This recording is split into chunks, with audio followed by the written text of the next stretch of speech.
ano yung unique selling proposition. So, pwede mo bang i-share ano ito? Kasi I think ito yung kailangan malaman ng mga nagnenegosyo and ng mga marketing. Paano mapapalago yung business? Okay, unique selling proposition, to be simple, is ito yung isang bagay na meron sa'yo na wala doon sa mga competitors mo. Correct. Or ano yung one thing na magpapaangat sa'yo over the market para ma-distinguish nila yung category na yon.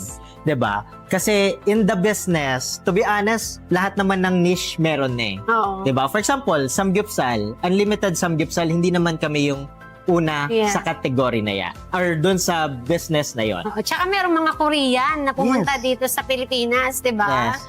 So, ang ginawa namin, nung nag-start kami ng restaurant, we don't focus na samgyupsal lang kami. We are samgyupsal and hot pot restaurant. So, two-in-one kami na samgyupsal restaurant with hot pot. So, yun yung parang naging unique selling proposition namin compare nung time na yun, the typical kasi na samgyupsal restaurant is samgyupsal lang talaga yung ina-offer nila. Oo. And to add lang, with the unique selling proposition, if ang target market mo is lahat ng tao, imposible yan.